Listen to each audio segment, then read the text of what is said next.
Seorang guru honorer tingkat sekolah dasar Kabupaten Konawe Selatan, Sulawesi Tenggara ditahan atas tuduhan melakukan penganiayaan kepada siswa yang diketahui anak polisi. Supriyani dituduh menganiaya siswa kelas 1 berinisial D hingga mengalami luka di paha pada 24 April lalu. Sempat mendekam di penjara selama 1 minggu, penahanan guru Supriyani akhirnya ditangguhkan. Ia pun meminta keadilan karena merasa tidak melakukan penganiayaan kepada salah satu muridnya seperti apa yang dituduhkan. Saya bersyukur saya bisa pulang ke rumah. Terima kasih banyak untuk teman-teman semua. Mudah-mudahan sini ada hikmah yang saya dapatkan. Tapi memang Bu, Ibu tidak mengaku dengan perbuatan itu, Bu? Tidak, Pak. Tidak. Bu, sudah berapa tahun Bu Ibu di situ? Setelah masa honor sudah 15 tahun. tahun. Masuk 16. Meski penahanan ditangguhkan, PGRI meminta Supriyani bebas murni. Pasalnya, PGRI juga melakukan penyelidikan sendiri terkait kasus ini.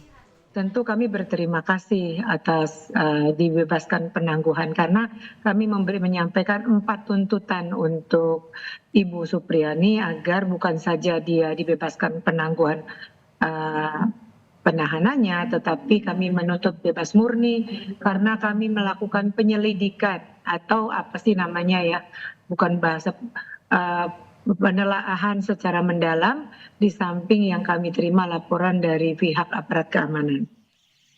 Saat ini, meski penahanan yang ditangguhkan, namun kasus Supriyani tetap berjalan.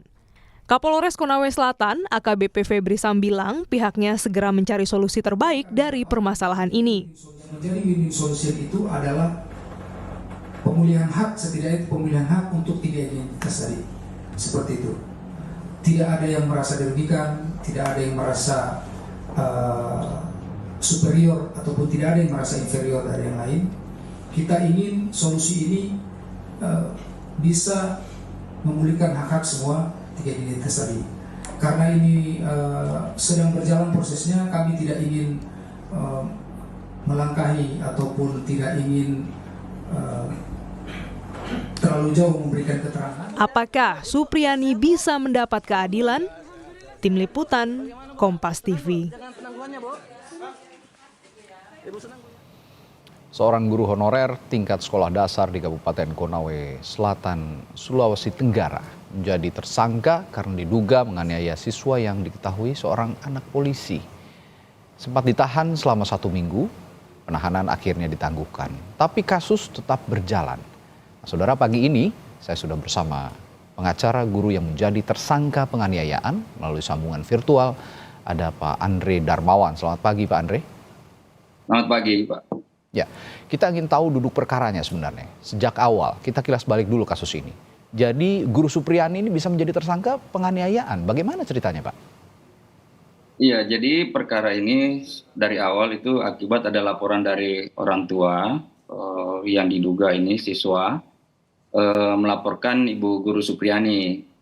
Laporannya itu melakukan penganiayaan di tanggal 24 April 2024. Kemudian perkara ini bergulir lakukan pemeriksaan, sempat juga ada beberapa mediasi, tapi tidak tercapai karena ada beberapa permintaan, sejumlah uang. Akhirnya setelah perkara ini tidak ada hasil dari mediasi, kemudian perkara ini dilimpahkan ke kejaksaan.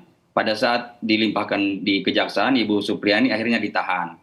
Nah, setelah ditahan di kejaksaan, perkara ini kemudian dilimpahkan ke pengadilan. Setelah dilimpahkan ke pengadilan, kami menyurat untuk dilakukan penangguhan dan alhamdulillah kemarin Pengadilan Negeri Andolo mengabulkan permohonan penangguhan sehingga Ibu Supriyani per hari kemarin itu sudah keluar dari lapas perempuan. Seperti itu. Oke. Ini kasusnya begitu cepat hingga sampai akhirnya Ibu Supriyani sempat ditahan begitu ya, dituduh begitu lalu langsung ditahan. Nah, yang saya tertarik dengan beberapa kesaksian seorang guru yang ada bersama Ibu Supriyani di sekolah begitu. Salah satunya adalah wali kelas 1A, di mana 1A ini, kelas 1A ini adalah kelas yang di mana seorang anak polisi itu berada begitu ya. Kurang lebih begitu informasinya. Koreksi kalau saya salah Pak Andre. Tapi seorang wali kelas ini bernama Ibu Lilis Herdina Dewi ini mengatakan bahwa sejak pukul 7 pagi hingga pukul 10 pagi waktu Indonesia Tengah, ini dirinya berada di kelas itu, di mana anak itu berada, yang diduga menjadi korban begitu, tapi tidak ada sama sekali Ibu Supriani di sana dan ada tanda-tanda melakukan kekerasan. Apakah betul seperti itu kesaksian? Iya, baik. Jadi terkait dengan informasi atau keterangan dari Ibu Lilis, kami juga kemarin sudah seharian kami coba bertanya atau melakukan klarifikasi kepada Ibu Lilis. Memang bahwa tuduhan daripada pihak kepolisian kan Ibu Supriani ini menganiaya anak tersebut di kelas 1A. Nah, Betul. kelas 1A itu kan adalah kelas dari Ibu Lilis. Nah, keterangan Ibu Lilis bahwa Ibu Lilis itu dari sejak jam 7 sampai jam 10 itu tidak pernah meninggalkan ruang kelasnya. Ya, oke. Kemudian kalau jam 10 yang dituduhkan, menurut Bu Lilis bahwa itu kan kelas anak kelas 1 SD. Sesuai jadwal, jam 10 itu sudah tidak ada anak-anak karena sudah pulang. Sudah pulang. Itu jadwal pulang. Nah, makanya kalau dituduh yang menganiaya anak tersebut, anak yang mana? Karena menurut Ibu Lilis, anak-anak itu sudah pulang semua dan Ibu Lilis pastikan itu. Saya klarifikasi kemarin ke Ibu Lilis. Oke, berarti sejak pagi sampai pukul 10 dan setelah itu anak-anak pulang pukul 10 dan seterusnya, Ibu Supriani berada di mana sebenarnya, Pak? Ibu Supriani mengajar di kelas Di kelas sebelahnya, yang di lain? kelas 1B. Oke, di kelas yang lain Ibu Supriani mengajar sehingga ya bukti-bukti itu sebenarnya sudah cukup menguatkan gitu ya bahwa Ibu Supriani tidak melakukan apapun seperti yang dituduhkan begitu. Nah, Ya, hanya sayang bahwa ini keterangan-keterangan ini tidak dipertimbangkan oleh tidak dipertimbangkan pihak kepolisian. dan prosesnya begitu cepat sampai Ibu Supriani akhirnya ditetapkan tersangka dan akhirnya ditahan gitu ya.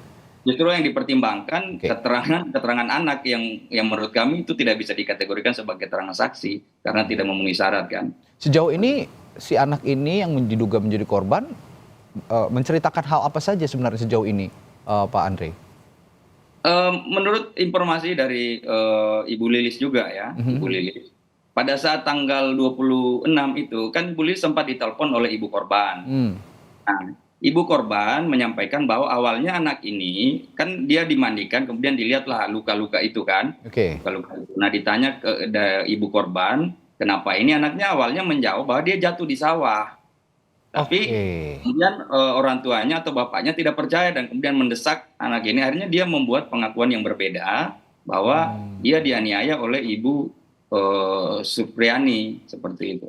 Oke, ini ada dua peristiwa yang berbeda. Sebelumnya mengaku jatuh di sawah, tapi ketika pulang ke rumah menemui orang tuanya, menurut Anda tadi dikatakan didesak oleh sang orang tua, sang bapak begitu ya, sang ayah untuk mengaku bahwa ini adalah akibat penganiayaan begitu kira kurang lebih. Nah, ada informasi begini, Pak Andre, jika keluarga murid ini yang orang tuanya merupakan seorang anggota kepolisian, ini sempat meminta uang damai katanya 50 juta. Apa benar begitu?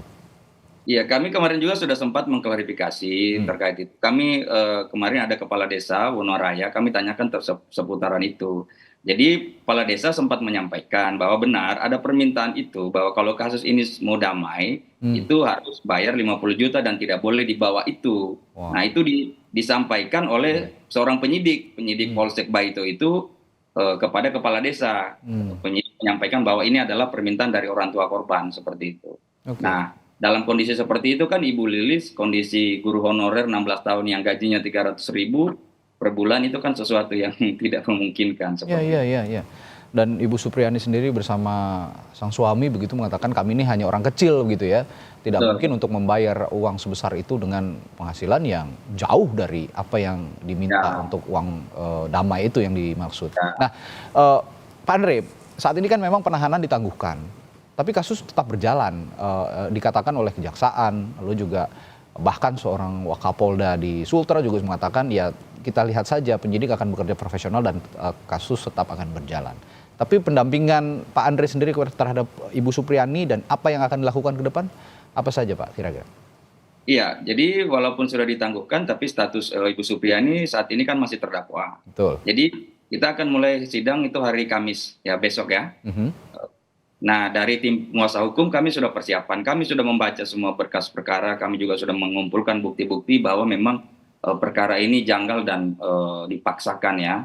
Sesuatu yang seharusnya tidak cukup bukti, kemudian dipaksakan menjadi pidana dan akhirnya sampai ke pengadilan seperti itu. Kami sudah siap untuk membuktikan di persidangan bahwa Bu Supriani ini sebenarnya tidak bersalah tapi harus dipaksa bersalah seperti itu. Ya, sekarang sidang akan berjalan nanti perdana pada pekan depan dan bukti-bukti sudah cukup ya Pak Andre, bukti-bukti yang diajukan sudah cukup menguatkan bahwa Ibu Supriani ini sebenarnya tidak bersalah dan tidak sesuai yang dituduhkan. Ya, dari keterangan saksi, kemudian juga bukti hasil visum kami melihat bahwa tidak sesuai atau tidak sinkron dakwaan jaksa yang mengatakan bahwa Ibu Supriani ini melakukan pemukulan dengan gagang sapu sebanyak 1 kali. Tapi luka-lukanya itu yang timbul kan luar biasa. Ada semacam melepuh, ada gesekan dengan lain. Ada luka melepuh juga. Kalau melepuh biasanya kan luka bakar, Pak. Iya, makanya ini yang aneh begitu kan. Di dakwaan jaksa kan mengatakan bahwa itu dipukul pakai gagang sapu yang ringan itu 1 kali. Nah, tapi kan dampak yang ditimbulkan kalau menurut kita itu bukan, dan semua ini sudah viral di media, dilihat bahwa banyak yang menyatakan bahwa ini bukan bekas luka pukulan. Baik, Pak Andre, terakhir saya ingin bertanya juga bagaimana kondisi Ibu Supriani saat ini, Pak? Ibu Supriani kemarin masih menangis terus, kami memberikan penguatan dan sampai saat ini kami coba amankan di Rujab Camat ya, karena Ibu Supriani sepertinya masih dihubungi dan ada beberapa pihak yang kami ingin memproteksi dulu supaya Ibu Supriani bisa tenang begitu. Ya.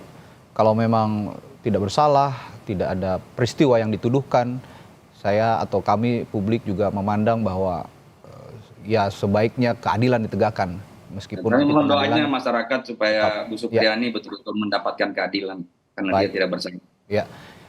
Terima kasih Pak Andre telah berbagi informasi di Sapa Indonesia Pagi. Pak Andre ini adalah pengacara dari Ibu Supriani, guru yang dituduhkan melakukan kekerasan terhadap anak didiknya. Terima kasih Pak Andre, sampai jumpa lagi Pak Andre Darmawan, sehat selalu.